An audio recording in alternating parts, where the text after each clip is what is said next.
अस्सलामुअलैकुम फ्रेंड्स, मेरा नाम है शहज़ाद और आप देख रहे हो Urdu tutorials YouTube channel. Friends, आज की इस वीडियो में हम गूगल क्रोम ब्राउज़र की एक बहुत ही ज़बरदस्त ऑप्शन के बारे में बात करने वाले हैं जिसका नाम है बुकमार्क। जी हाँ फ्रेंड्स, आप में से बहुत सारे दोस्त ऐसे होंगे जिनको इसके इस्तेमाल का नहीं पता होगा कि इसको कैसे इस्तेमाल किया जाता है और ये ऑप्शन है क्या। तो दोस्तों, इस ऑप्शन की मदद से हम किसी भी यूआरएल को अपने ब्राउज़र में सेव कर सकते हैं और इसके अलावा अपने पसंदीदा बुकमार्क के लिए एक नए फ़ोल्डर को भी बना सकते हैं। तो अगर आप दोस्त इस बारे में नहीं जानते तो आइए जल्दी से इसके बारे में जान लेते हैं।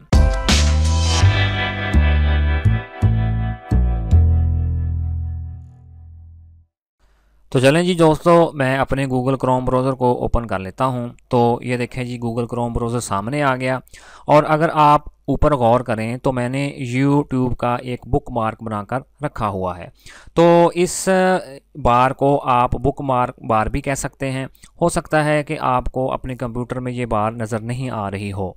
तो इसके लिए आप ऊपर इन 3 लाइनों वाली ऑप्शन पर क्लिक करें और फिर इस बुकमार्क वाली ऑप्शन पर आ जाएं। तो इधर ये देखें जी, शो बुकमार्क्स बार, इस पर क्लिक कर दें तो ये बार आपको शो होना शुरू हो जाएगी। तो चलें जी, पहले हम ये देख लेते हैं कि किसी भी यूआरएल का बुकमार्क हम कैसे बनाते हैं। तो फ़र्ज़ करें जी, मैं ऊपर एक वेबसाइट ओपन कर लेता हूँ कोई भी।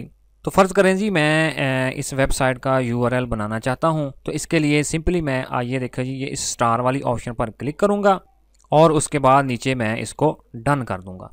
तो इधर अगर आप गौर करें तो ये देखें जी, urdupoint.com का एक यूआरएल तैयार हो चुका है।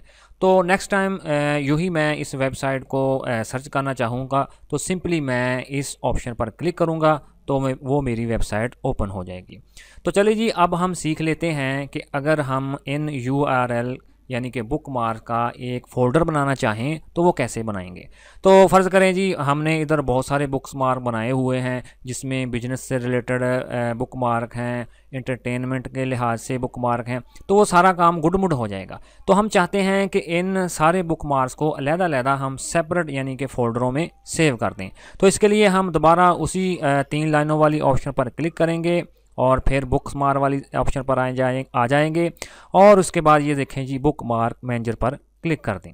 और उसके बाद ऊपर अगर आप इधर दोबारा देखें तो आपको 3 डॉट्स नज़र आ रहे होंगे, इस पर क्लिक करें और ये देखें जी, ऐड न्यू फोल्डर, इस ऑप्शन पर क्लिक कर दें तो आपको फ़ोल्डर का नाम पूछा जाएगा। तो सिंपली आप इधर अपने हिसाब से किसी भी फ़ोल्डर का नाम रख दें। तो फ़र्ज़ करें जी, मैंने इधर बिज़नेस रख दिया और उसके बाद मैं उसको सेव कर दूंगा। तो आप देखेंगे, ये देखें जी, मेरा फ़ोल्डर बिज़नेस के नाम से सेव हो चुका है और ऊपर बुकमार्क बार में भी ये शो होना शुरू हो चुका है। इसके बाद हम किसी भी यूआरएल को यानी कि किसी भी बुकमार्क को अगर इस फोल्डर में सेव करना चाहें तो वो कैसे होगा। तो फ़र्ज़ करें जी, मैं ऊपर दोबारा किसी वेबसाइट को सर्च करके उसका बुकमार्क बनाकर इसी फ़ोल्डर में सेव करना चाहता हूँ। तो फ़र्ज़ करें जी, मैंने फ़ेसबुक को सर्च कर लेता हूँ और उसके बाद मैं बुकमार्क बनाने का तरीका मैं आपको ऑलरेडी बता चुका हूँ। ये देखें जी, स्टार वाली ऑप्शन पर हम क्लिक करेंगे और उसके बाद ये देखें जी, वो पूछ रहा है कि इस बुकमार्क को आपने किधर सेव करना है। तो जो बाय डिफ़ॉल्ट ऑप्शन सिलेक्टेड है वो बुकमार्क बार है। तो हम इस ऑप्शन पर क्लिक करके अपने बिजनेस वाले फ़ोल्डर में इसको सेव कर दें जी। और ये देखें जी, मैंने बिजनेस वाला फ़ोल्डर सेलेक्ट किया और सिंपली उसको डन कर दिया। तो अब यूं ही मैं बिज़नेस वाले फ़ोल्डर पर क्लिक करूंगा तो ये देखें जी, वही बुकमार्क जो अभी अभी हमने फेसबुक का सेव किया है वो इस फ़ोल्डर में नज़र आना शुरू हो चुका है। तो चलें जी, एक बार हम दोबारा उसी ऑप्शन में जाते हैं, बुकमार्क मैनेजर वाली में, और ये देखें जी, वो तीनों बुकमार्क्स जो हमने अभी अभी सेव किए थे वो मुझे नज़र आना शुरू हो चुके हैं। तो फ़र्ज़ करें जी, मैं यूट्यूब को भी इस बिज़नेस वाले फ़ोल्डर में सेव करना चाहता हूं। तो मैं सिंपली इसको ड्रैग एंड ड्रॉप करके इस ऑप्शन फ़ोल्डर पर छोड़ दूंगा तो वो उसमें सेव हो जाएगा। तो ये देखें जी, मैं इस फ़ोल्डर को ओपन करता हूँ तो वही वो 2 बुकमार्क मुझे नज़र आना शुरू हो चुके हैं।